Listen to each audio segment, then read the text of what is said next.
LibreOffice बेसच्या ट्युटोरियलमध्ये आपले स्वागत. या ट्युटोरियलमध्ये आपण शिकणार आहोत फॉर्ममध्ये डेटा एंटर आणि अपडेट करणे. मागील ट्युटोरियलमध्ये आपण फॉर्ममध्ये फॉर्म कंट्रोल्स कसे समाविष्ट करायचे ते शिकलो. या ट्युटोरियलमध्ये फॉर्मच्या सहाय्याने डेटा एंटर आणि अपडेट कसा करायचा ते शिकूया. ते करण्यापूर्वी आपल्या फॉर्मच्या डिझाइनमध्ये अजून केवळ 3 बदल करणे आवश्यक आहेत. लिब्रिऑफिस बेस हा प्रोग्राम चालू नसल्यास तो प्रथम सुरू करा.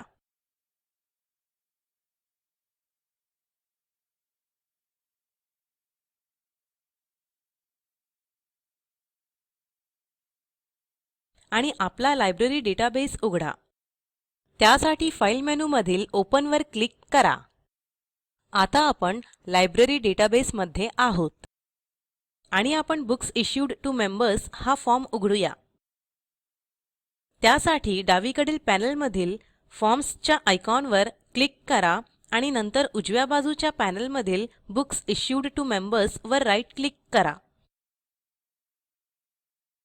आणि मग एडिट वर क्लिक करा. आता आपण फॉर्म डिझाइन विंडोमध्ये आहोत.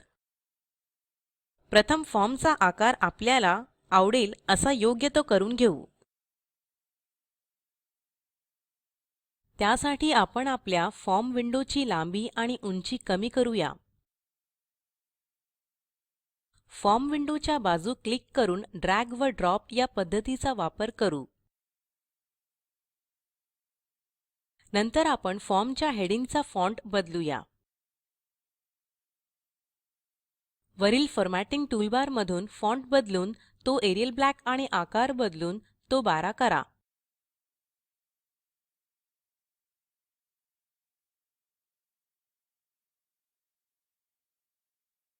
शेवटी फॉर्म कंट्रोल्सच्या टॅब ऑर्डरकडे लक्ष द्या. यामुळे आपल्याला फॉर्म कंट्रोल्समध्ये कीबोर्डवरील टॅब बटणाचा वापर करून नेव्हिगेट करता येते. उदाहरणार्थ वरपासून खालपर्यंत. याला टॅब ऑर्डर असे म्हणतात.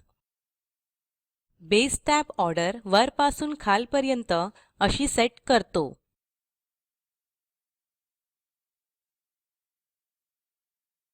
परंतु आपण काही टेक्स्ट बॉक्सेस काढल्या असल्यामुळे तसेच 2 नवीन लिस्ट बॉक्सेस आणि 4 बटणे टाकली असल्यामुळे टॅब ऑर्डर चुकली असण्याची शक्यता आहे.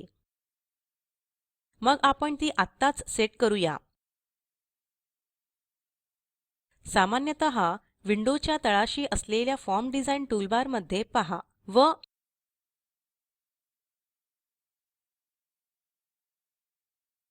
ॲक्टिव्हेशन ऑर्डर अशी टूलटिप असणारा आयकॉन शोधा.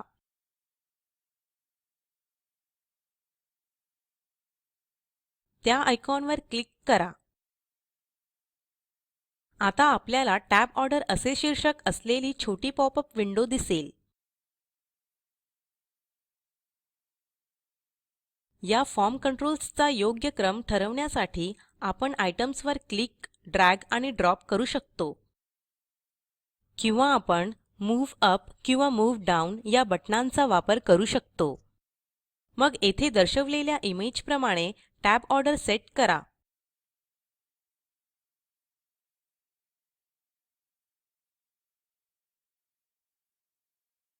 आपले हे करून झाले की हे बदल सेव्ह करण्यासाठी ओके बटणावर क्लिक करा. आता आपला फॉर्म सेव्ह करण्यासाठी कंट्रोल आणि एस ही बटणे एकत्रितपणे दाबा. आणि मग आपली फॉर्म विंडो बंद करूया. अशा प्रकारे आपले फॉर्म डिझाइनचे काम पूर्ण झाले आहे. आता आपण आपला फॉर्म तपासून पाहू. मुख्य बेस विंडोतील बुक्स इश्यूड टू मेंबर्स ह्या फॉर्मवर डबल क्लिक करून तो उघडूया. आता हा फॉर्म डेटा भरण्यासाठी उघडला आहे. Form to track books issued to members या हेडिंगकडे लक्ष द्या. आणि येथे बुक आयडीज आणि मेंबर आयडीज ऐवजी आपल्याला बुक टायटल्स आणि मेंबर नेम्स दिसत आहेत. तसेच हे बुक्स इश्यूड या टेबलचे पहिले रेकॉर्ड आहे. बुक टायटलच्या समोरील अन ऑटोबायोग्राफी हायलाइट झालेले दिसेल आणि मेंबर नेम समोरील निशा शर्मा हायलाइट झालेले आहे. तसेच आपण उर्वरित फील्ड्स ही बघू शकतो. फॉर्मच्या तळाशी असलेल्या नॅव्हिगेशन टूलबार आयकॉन्सचा वापर करून आपण सर्व रेकॉर्ड्समध्ये फिरू शकतो.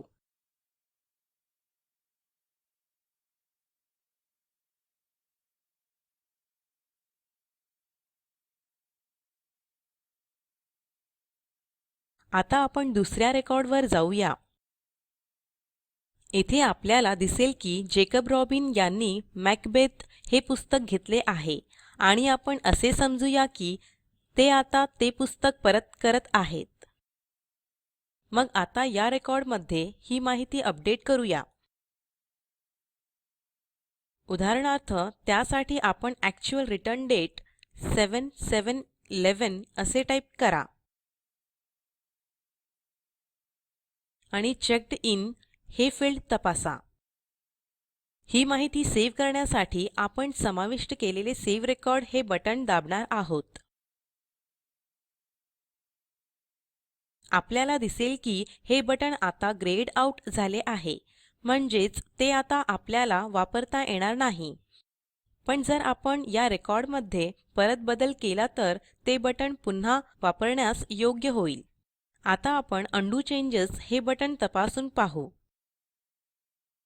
त्यासाठी कॉन्क्वेस्ट ऑफ सेल्फ असे बुक टायटल असलेल्या रेकॉर्डवर क्लिक करा आणि नंतर ॲक्च्युअल रिटर्न डेट या फील्डमध्ये 5/7/11 असे टाईप करून त्यात बदल करा.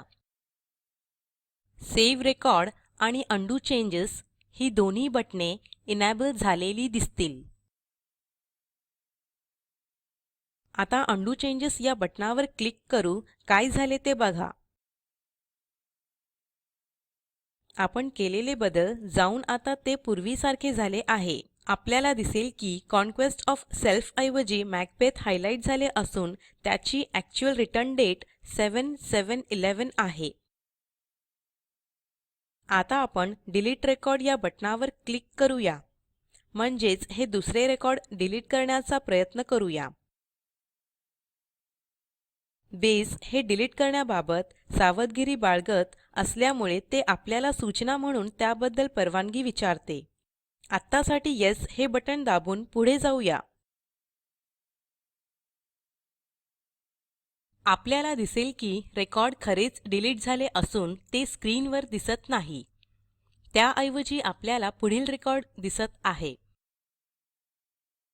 शेवटी नवीन रेकॉर्ड समाविष्ट करण्यासाठी फॉर्मवरील शेवटचे बटण म्हणजेच न्यू रेकॉर्ड या बटणावर क्लिक करा. आपण येथे काही व्हॅल्यूज टाईप करूया. इश्यू आयडी हे ऑटो जनरेटिंग फील्ड असल्यामुळे आपण ते सोडून देऊ आणि इमेजमध्ये दर्शवल्याप्रमाणे आपण येथे डेटा समाविष्ट करूया. या एंट्रीज सेव्ह करण्यासाठी सेव्ह रेकॉर्ड या बटणावर क्लिक करा. आता हे सेव्ह झाले आहे. अशा प्रकारे आपण डेटा एंटर आणि अपडेट करून फॉर्म तपासून बघितला आहे. आता असाइनमेंट करूया. मेंबर्सची माहिती दर्शवणारा फॉर्म डिझाईन करा. फॉर्म योग्य आकाराचा बनवा. फॉन्ट बोल्ड करा. सेव्ह आणि न्यू रेकॉर्ड ही बटणे समाविष्ट करा. अशा प्रकारे आपण बेसमधील फॉर्म डेटावरील पाठाच्या अंतिम टप्प्यात पोहोचलो आहोत. आपण काय शिकलो ते थोडक्यात. फॉर्ममध्ये डेटा एंटर आणि अपडेट करणे. स्पोकन ट्युटोरियल प्रोजेक्ट हे टॉक टू टीचर या प्रोजेक्टचा एक भाग आहे. यासाठी national mission on education through ICT MHRD यांच्याकडून अर्थसहाय्य मिळालेले आहे. सदर प्रकल्पाचे संयोजन spoken-tutorial.org टीमने केले आहे. यासंबंधी माहिती या साईटवर उपलब्ध आहे. ह्या ट्युटोरियलचे मराठी भाषांतर मनाली रानडे यांनी केलेले असून आवाज रंजना भांबळेंनी दिलेला आहे. आपल्या सहभागासाठी धन्यवाद.